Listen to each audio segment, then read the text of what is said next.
What if the thing that set you apart from your competitors wasn't so much about your style per se, but about being so true to who you are and so tied to that that no one else on this planet could own it? Well, luckily for you, that's exactly what we're going to talk about in today's episode. Welcome to the Storytelling Lab, where we break down the art and science of storytelling. My name is Bennett. I am your host, and I'm a filmmaker and an author on a quest to understand how we can tell better stories so that we can do better work and make the world a better place.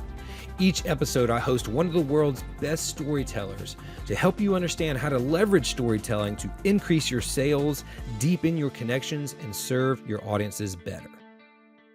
What's up, storytellers? Welcome back to the Storytelling Lab podcast. This is episode 204, and today my guest is Rob Meyers, the co-founder of Versus, a creative studio that exists at the intersection of art, culture, and commerce. And if that's not the Storytelling Lab in a nutshell, folks, I don't know what is. Rob and his team at Versus have collaborated with all kinds of major networks and brands and agencies, but the thing that sets them apart is not their style, it's not what comes up on screen, it is their philosophy. Since day one, Rob told me, Versus has been about being against versus the establishment, doing things completely differently. And what that means is instead of creating this signature style like many agencies do, they have built a culture of curiosity, trying to understand their clients at such a deep level that they help them create ownable originality. This is exactly what this show is about Versus having their own ownable originality and them helping their clients create the same thing. This is exactly what we're talking about this season as we look forward to the upcoming launch of my new book, The Chief Storytelling Officer. It's exactly about this concept. I was so excited to have this conversation. Rob gets it. They create beautiful branded work, which we talk about in the book too, and especially this concept of ownable originality. That is something that no one else can do. And listen, let me tell you, my friends, with this age of AI where we all have access to the same tools, we can all output content all day long, it's going to be more important than ever before to find your voice, your ownable originality, the thing that sets you apart, because otherwise we're all going to be spewing out the same slop, and the people you serve, your customers, your clients, your community are not going to understand who you serve deeper, best, who they need to go to. This is why it's so important to understand your story in a way where no one else can even compete with it, because they couldn't even do what you do. That's what we talk about in this episode. So here's my conversation with Rob Meyers, and I hope that you love it. Rob, welcome to the Storytelling Lab. Thank you so much for having me. And you did tell me beforehand that you were excited. I just want to clear that up for everybody listening. And I cannot tell a lie, so you can't. Very, very, very. He's so excited, folks. I want to jump into it. I know I was just mentioning to you before we started recording that I am also excited about this show because of the work that you do at Versus. I hope to really dive deep into this world of branded content, of original content. Like, I love that space so much. It seems to be where you and you all are spending a lot of time. First of all, just to set the stage for folks listening, describe what Versus is. Oh, wow. That's it. I love the idea of describe what Versus is rather than tell me what Versus does. That's such a better way to look at it. Versus is kind of like a philosophy. You know, my partner and I have come together basically to create a company that really stresses finding efficiencies, finding a new way forward, finding the best creative solution, and putting all of the money that a client has on screen in a way that's unique and, you know, can give them ownable originality. You know, we never strived to have a look or a feel or a style or cement ourselves like a lot of our competitors do. Like, no shots fired there. There's some great companies that, you know, have this ownable look, but we felt like that limited us. So when we created Versus, we really wanted to create a sensibility for how we would approach a job rather than what a job would look like. All right. Now I'm more excited. This is exactly what I wanted to talk about today, especially this kind of brand philosophy. I love that word. I love that that's the first place that you went with that. My next question to that is, at what point did you determine that philosophy? Is that a front-loaded thing? Like, no, this is what we're going to do. This is what we're going what we're going to stand for and the type of work we're going to create. Or were you, like many of us, myself included, just trying to do work to survive and then eventually developed this brand? No, I mean, it's literally right there in the name. We are versus the establishment. We are versus the old way of doing business. So we launched loud and proud and basically said, this is how we're going to approach, our company, approach the industry, approach the way that we do business. This might seem a bit redundant because you kind of answered this question that I already had queued up in your first response, but I'll ask you to elaborate a little bit more on it, which is how do you carve out this identity, this brand identity, when your work does vary, when you don't want to marry yourself to a look, which I agree, totally fine for a cinematography-based video company to have a look and a style. Like, it makes a lot of sense, right? Like this, or storytelling wise, like there are podcasts that do scary stories of the South, right? Very specific, very niche. But if you're doing work for all different kinds of clients, if you're doing your own creative work, talk to me a little bit more about how you established a recognizable brand, and we can expound on that aspect of philosophy, but a recognizable brand when you are doing things that are kind of all over the place. Yeah. How do you center it? I think the easiest way to say that is culture. And it's very important for us. What we've built at Versus inside our walls is the foundation for our culture. And that culture does, it does go outward. And it's something we invite our clients into. We invite our partners into. The way people use culture right now, it's like a Swiss Army knife. It can mean and do so many different things. For us, it's kind of something that's an all-encompassing way of working together. And that's why it exists both inside, the walls of Versus and outside to our clients. It's based on curiosity. It's based on mutual respect. It's based on communication. It's based on conversation. There's so much about it that, we feel just breeds a good working environment. We want everybody that works at Versus to feel heard. That's like the number one thing. We have town halls constantly to make sure that everybody feels like they know where the company is going, because we have such a reach that it's almost impossible to know everything that's going on Versus. And that's so funny to be able to say for what is ultimately a small business in the larger scheme of things. But, one of the things that I've witnessed, more recently as new people come aboard is we have such active chat channels, right? We're like a Google Spaces company. And so we have a lot of spaces, a lot of individual chats per job, per vertical, et cetera. And it's so active that somebody that comes in can very quickly be like, oh my God, there's so much going on here. Like, you almost have to focus people so that they understand this is the lane to stay in. Don't worry about it. But, long way around saying that our culture grows because of these people and because of the openness we have in communication, allowing people to feel like they have a voice in the creative, even if that's not necessarily the role, encouraging creatives to think production first, to think about the efficiencies, the process, everything that needs to happen in order to make really, really good work. By bringing everybody into the conversation, I think we've created a culture where people are excited to come to work and excited to work with us. Who is tasked with establishing that culture? That would be me. That is probably the most important thing to me, is making sure that we are building something that is foundationally enhanced by the people and not the product.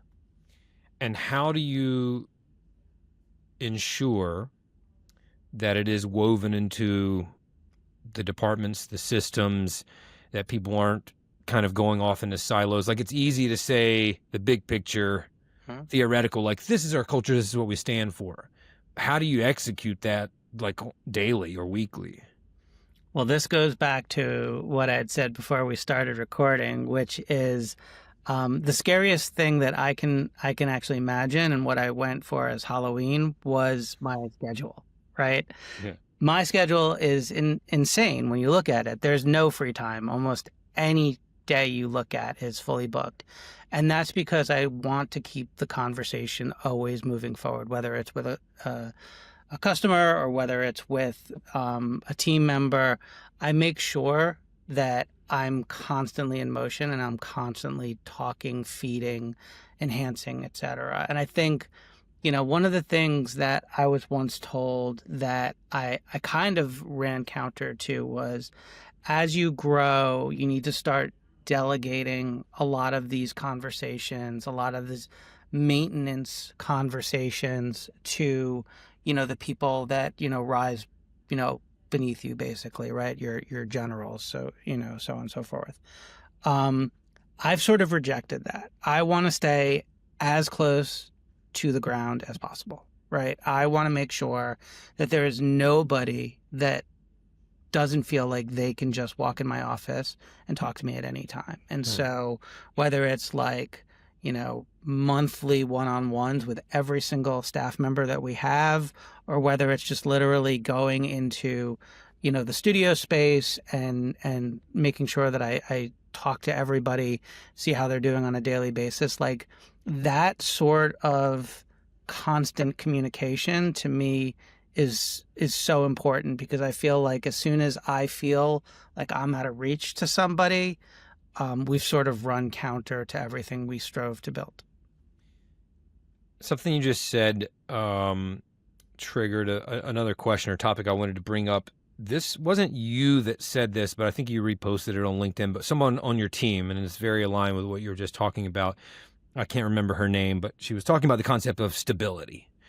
And I'll use myself as an example. I'm struggling right now this summer because I've got a lot of films in production, features, shorts, and I'm kind of leading them all, and I'm traveling a lot, and kids are out of school, and I'm stressed, right? It's a lot going on. I feel very frazzled. I feel very unstable, and am desperately craving stability. And then the other day, I just had kind of this little epiphany, and just like, I don't want to beat myself up too bad, but just like, what are you crying about? Like, this is what you got a full slate. You're doing exactly what you want to do. You're not doing projects that you don't want to do just to pay the bills. Like, this is what you asked for, pal. And, the light bulb kind of went off. I was like, yeah, I don't know that there's going to be stability, not in this line of work, which is what I've chosen. So something that was said in that post was along those lines of like, I don't think that there ever is stability. And what you just said recently was something along the lines of constantly staying in motion. So talk to me about those brands or individuals that are like, can we just quiet it down? Can we just have some stability so that I can get grounded, and how to adapt to the fact that just might not be a truth? Oh, so many ways to answer that question. It's a lot. It's funny. I'm kind of going to quote something a little out of context, but I read something recently, and I gravitated to the phrase, which was multiversal fatigue. It has nothing to do with Marvel or any movies or anything. It is the idea that we're at a time right now where there's really no off, and everything requires instantaneous responsiveness. Right. You shut down your laptop, but you're going to get pinged on your phone or your iPad or whatever. There's always another world that is requiring your attention. Not that I necessarily am like a Luddite who's like longing for the days of yore or anything, but there's so much action and reaction without thought that occurs these days that I feel like it kind of needs to be called out a little bit. I mean, one of the things that somebody said to me recently that I thought was really cool is, back in the day where you had a messenger or something, there was at least a period of time, right, where you were done and somebody else didn't have it yet, and you could have a cup of coffee, or you could, you could take a breath, right? But everything is instantaneous now. We send something and we get responses inside 5 minutes. So there's no off. There is no stopping. There is literally just the time you choose to pause and end your day, and then just hit play again, the next morning whenever Yeah. you wake up, and pick it up right where you left off. I don't think it's healthy, to be frank. I think it's what's burning brands out incredibly quickly. I think that the fact that we have to adjust to a world where there are so many channels that need to be fed, in a sense. Everybody's kind of talked over time. This isn't new to say, like, we have the same amount of budget, but now we need it for on air and social and, out of home and all that stuff. But, so we're just basically carving things up for parts at this point, and all these ways that people have phrased it. But I don't think anybody's understanding that level of constant is ultimately, nobody wins when we get to that place, right? Like, it's not good for the creative. It's not good for the people. It's not good for the brand, in my opinion, who can very quickly go from a good campaign to massive overexposure. I think, I don't know if this is answering your question so much, but I feel like this is something that is a constant thing that we're facing in this day and age. And I feel like if we could inspire people to be more focused and thoughtful and a little bit less reactive, I think so many of the problems brands have connecting would go away. That's an interesting point. How has Versus evolved over the years, in that vein?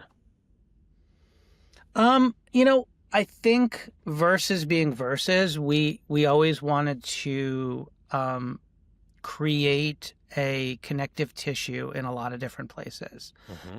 Bringing people together has always been the heart of what we've tried to do. And so, we originally started out much more in a very advertising and, broadcast-based marketing space, right? We worked with networks and streamers, we worked with ad agencies, and we worked with brands, and we worked on the traditional TVCs and social campaigns.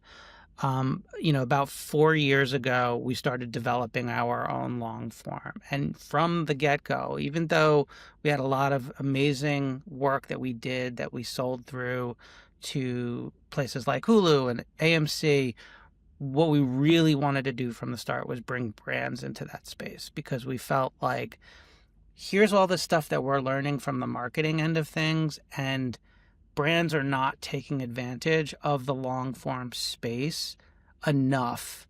There's so many storytelling opportunities. There's so many ways to bring a brand into a story on a real deep level, not product placement, not a logo slapped at the end, but really meaningful ways to drive a story.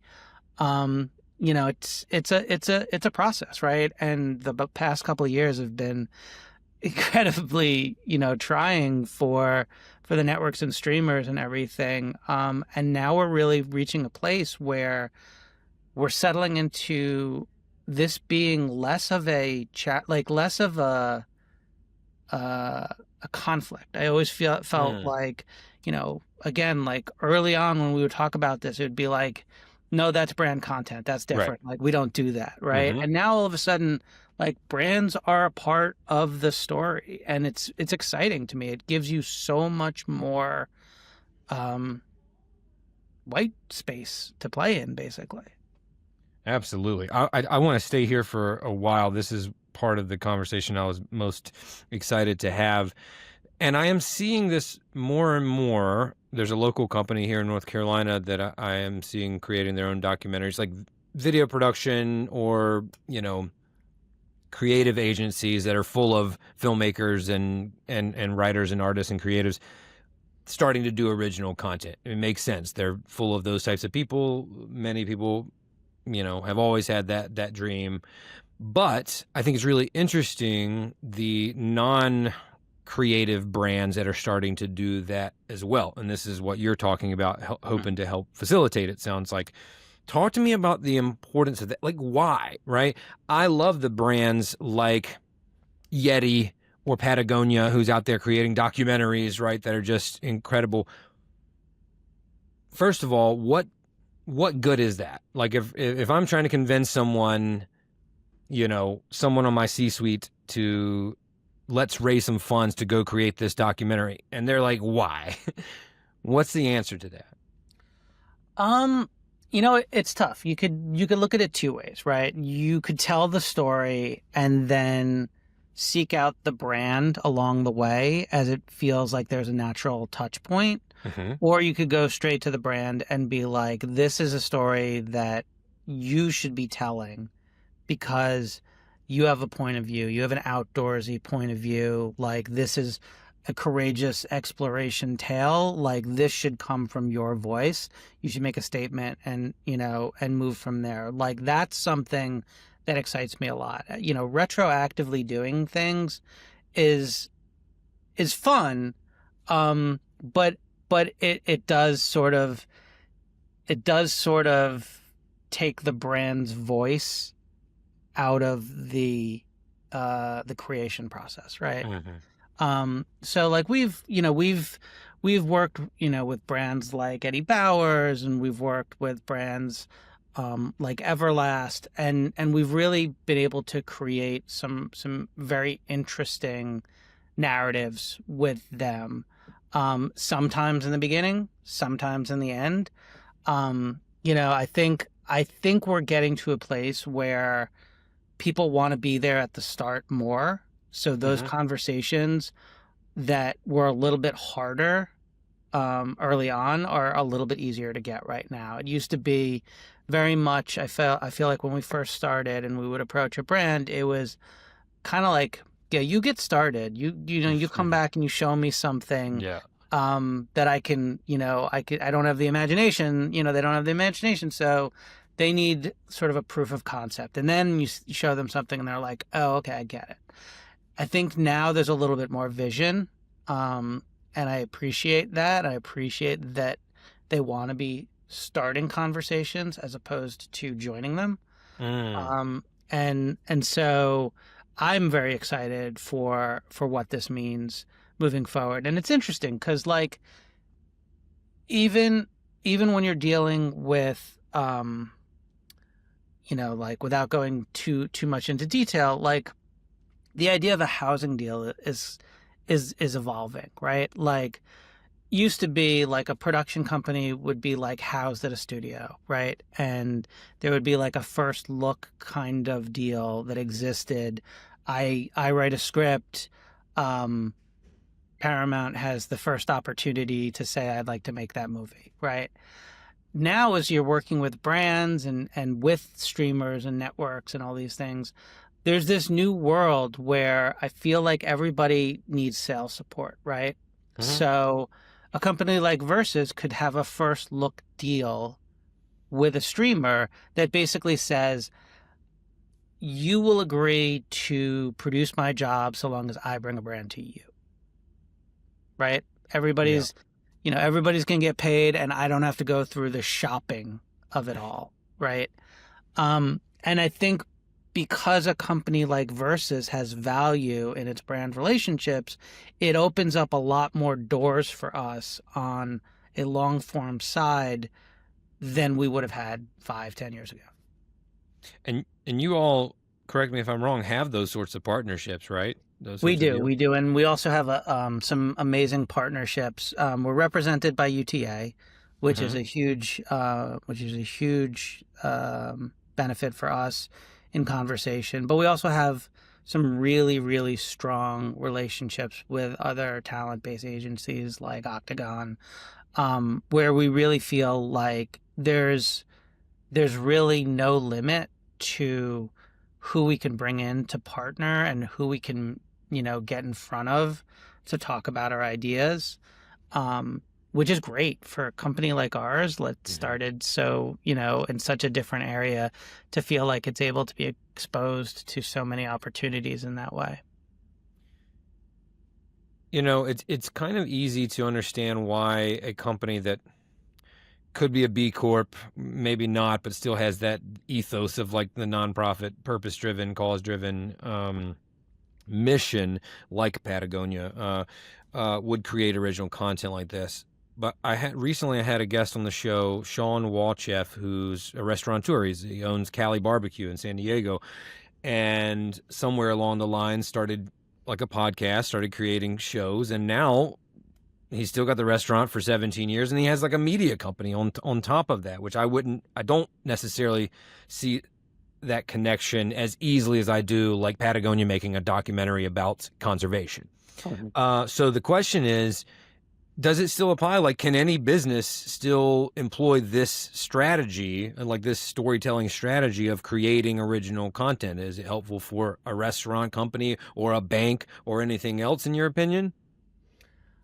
Yeah, I mean, it's funny because, what you're talking about ultimately is the democratization of content, right? Yeah. And that's really what Sure. social media did, was it put, storytelling into every single person's hand, right? Totally. And so, for a company like ours, I would say that it's almost a threat to us as this happens, because it's removing the layer of experience and knowledge base that we have, that we bring to a client, because we are bringing all these different layers to things. It's a little bit more expensive. It takes a little bit more time. But again, going back to what I said before, it's thoughtfulness, right? Like, anybody can turn on their phone and just grab something, throw it online and say, that's my post. But that doesn't necessarily mean anything. Like, obviously there are incredibly qualified, like, talented people that don't just film everything. They do put thoughts into this.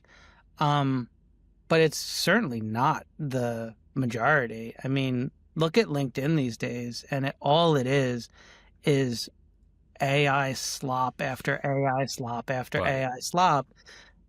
Just because you can do it doesn't mean you should do it.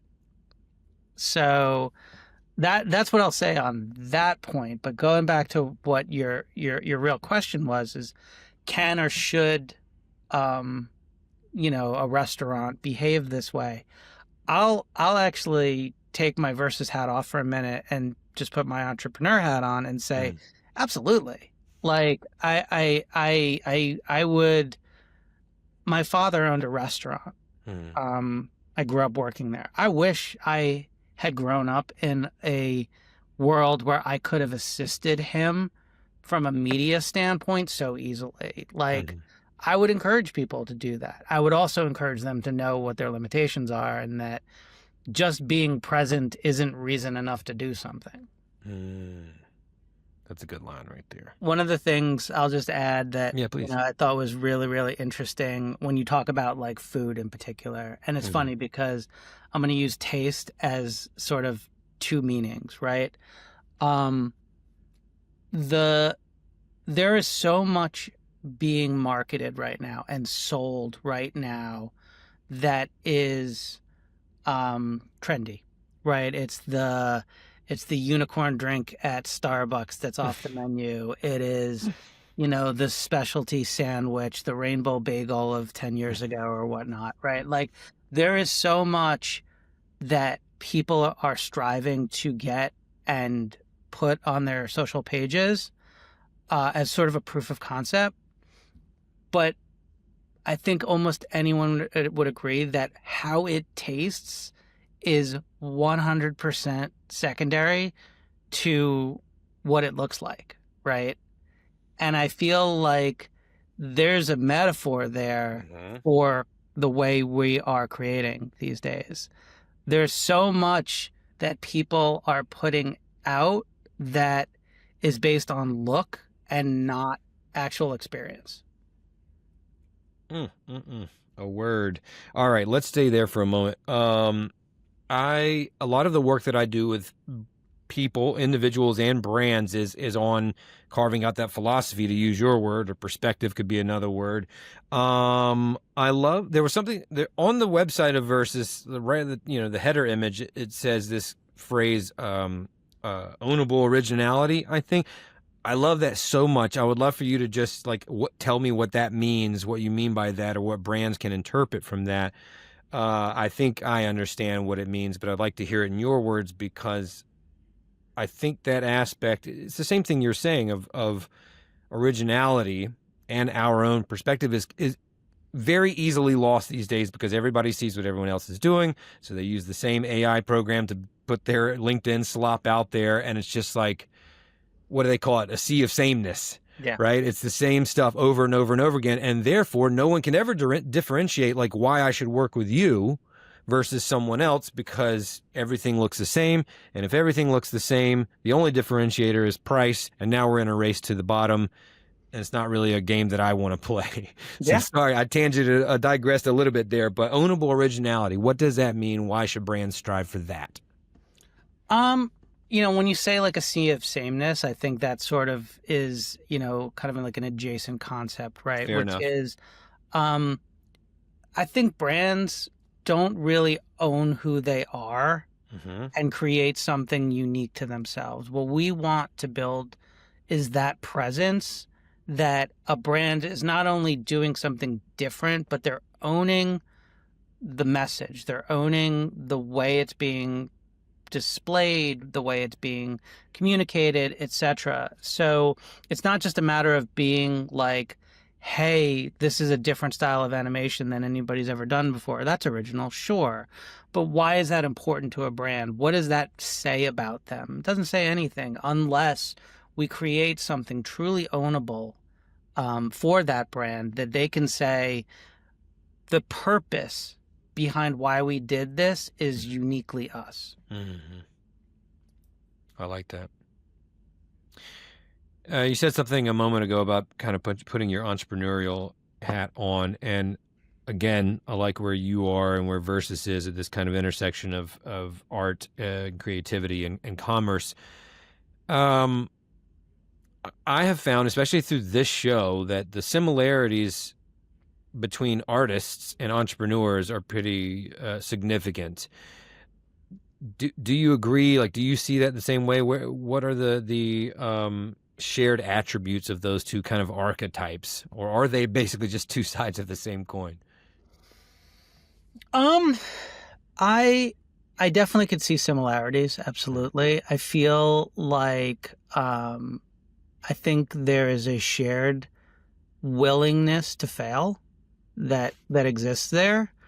I'll go on a little bit of a tangent, but it was sort of an interesting lesson that I shared with my oldest recently, where I think we both actually got a good lesson out of it, which was they started doing classes this summer for their art, and it was a very immersive program where they were very much out of their depth. They were surrounded by other students who went to art schools and were very trained. They could do, that could sketch or paint in a very formal way that they were taught. Whereas, my oldest was very abstract. They very much had this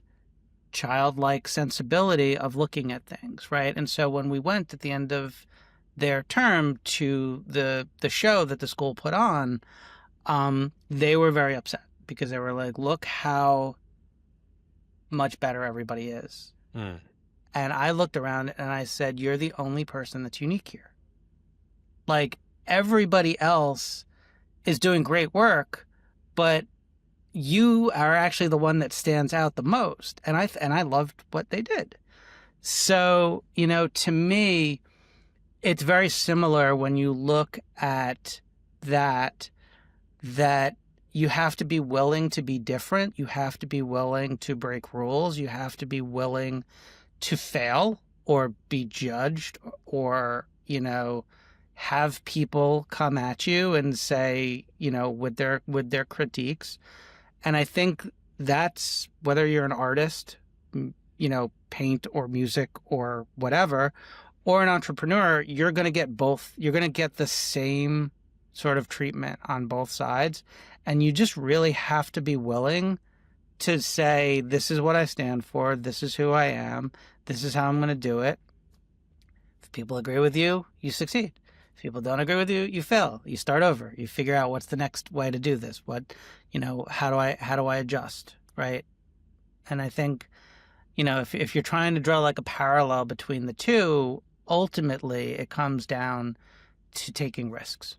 Mm-hmm. And those that take risks, willing to fail, I think ultimately at the end of the day will come out, succeeding. Well said. With Versus, now that you're doing quite a bit of original content, how do you juggle, client-focused work versus your own internal creative work? It's all about the people at the end of the day, right? I feel tremendously blessed to have the team that we have here. And I think that it is something, like I said, that I pay attention to every day. It's a living, our team is a living, breathing organism. It is what makes us unique. It is what allows us to be in so many different places at so many different times doing a ton of different things. There is no small lesson here that I learned, which is when you can convince people to buy in to a belief system of some sort, what you can make of that, what you can create is so exponentially better and it's more seamless and more fluid. And, it really is something that I don't think I ever achieved to the fullest until we created Versus. I've been a part of some amazing teams. I've grown and been mentored, and I'm so grateful for all the people that gave me opportunities on the way up. But there was never such a unison of voices that I was surrounded by until we did this.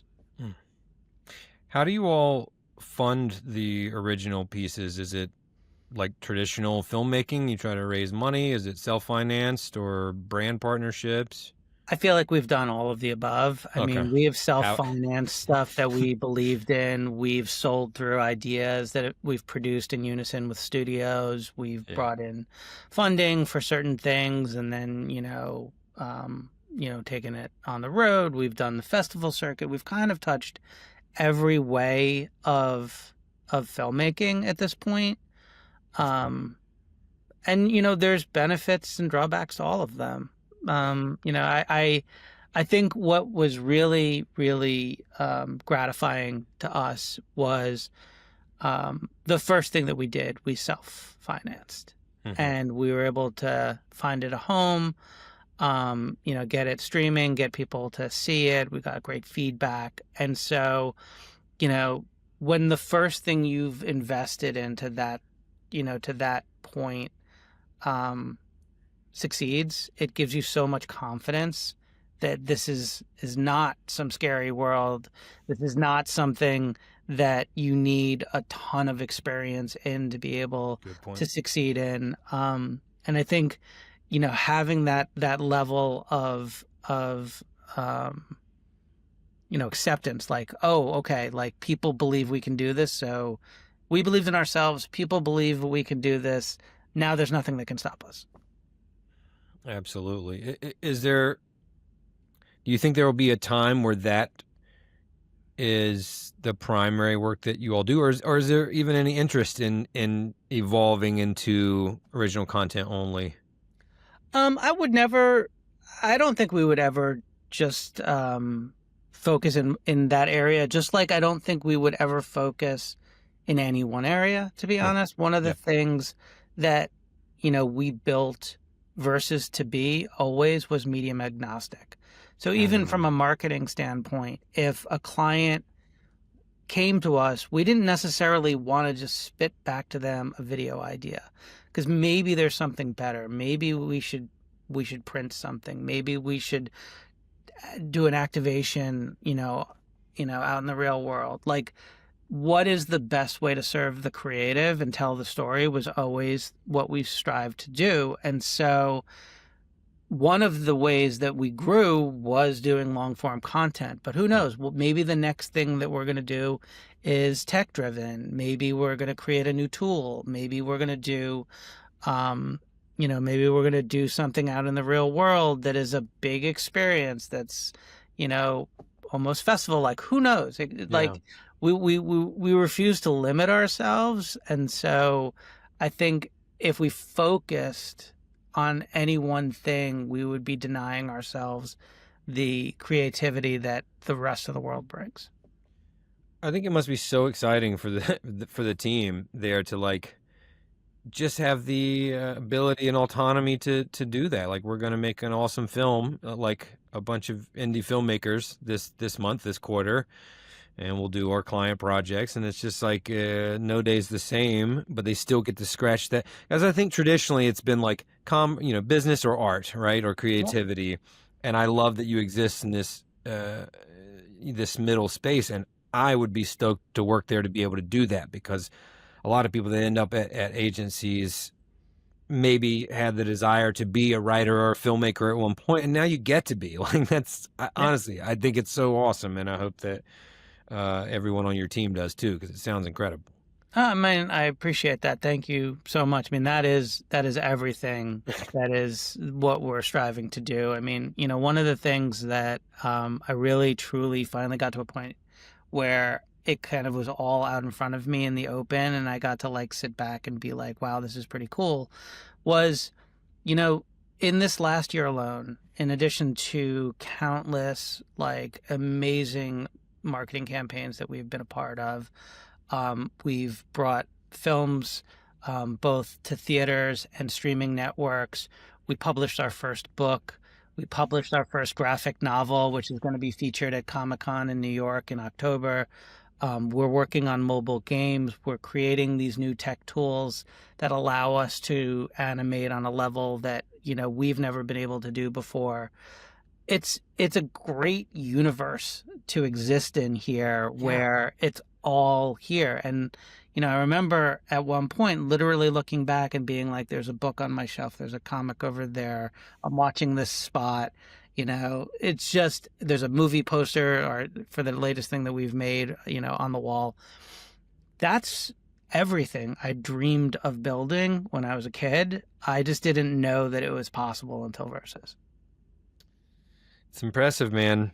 I know we just met, but I'm proud of you. Oh, thank you. Yeah, it's honestly, like for me, like that's a space that I would absolutely I'd love to be a part of a team like that. Where are you personally, or when or where are you personally most fulfilled? Like, what's your happy place work wise? Interesting. I believe that I am ultimately a behind the scenes guy. Mm-hmm. I came up as a writer.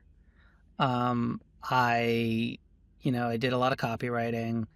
That's sort of how I got into production in the first place, which was, ultimately you got to prove your value. So writer became writer producer, and then, so on and so forth. But, I feel like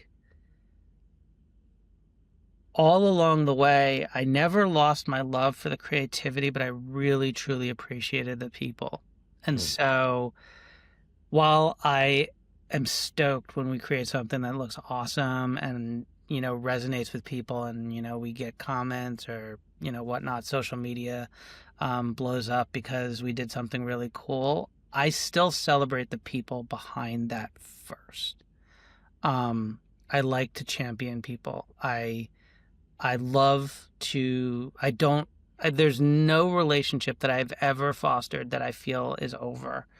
It may be dormant, I might not talk to somebody for a while, but I like to believe that I champion people in general. So I will be the first person to volunteer to be your reference.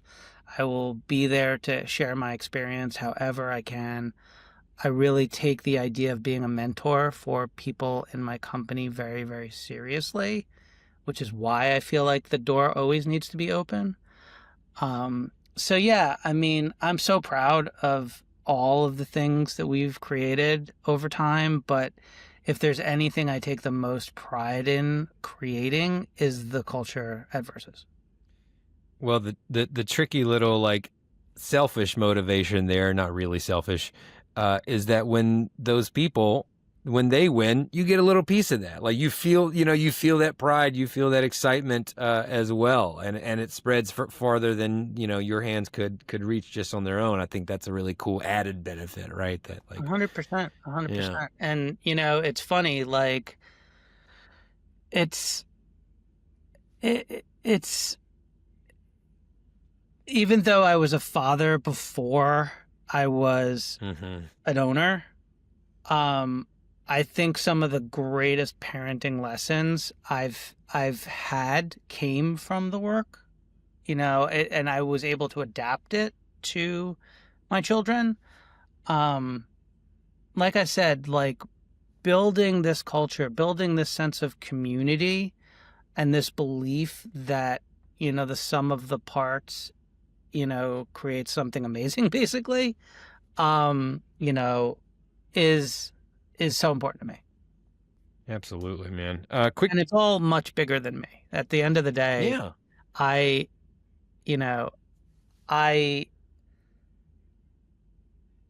in a general culture where everything is replaceable,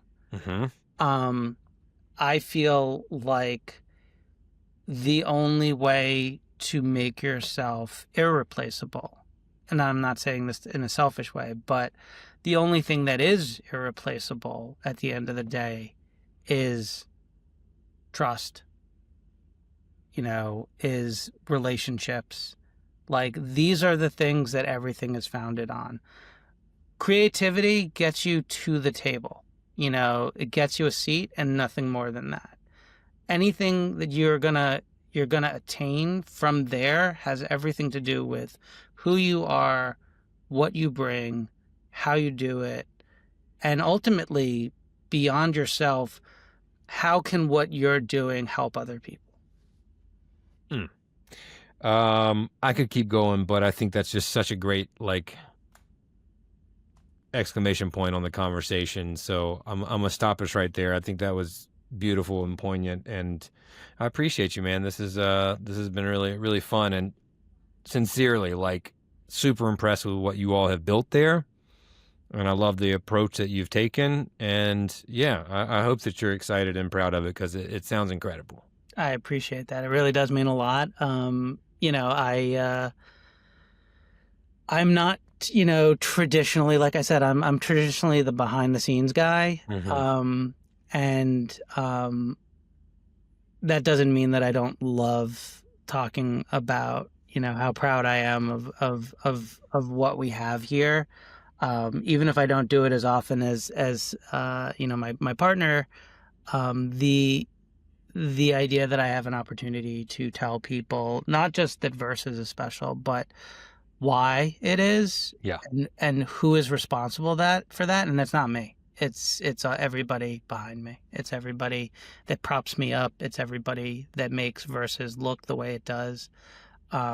If I can't cheerlead that, then I'm not doing my job right. Awesome. Appreciate you, Rob. Thanks for being here, man. My name is Rain Bennett.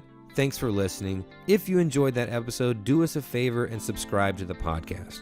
If you're already a subscriber and you're enjoying the show, give us a review and let us know the value that you've gotten from it. We love to hear from our listeners and learn about the benefits that they're getting from the show. That's what fuels us, and that's what fuels the show. And if you've already subscribed and you've already reviewed it and you think there's someone else that would benefit from listening to this show, please share it with them. The more we grow, the more we can help you grow, and that's what we're here to do. Join us next time on the Storytelling Lab.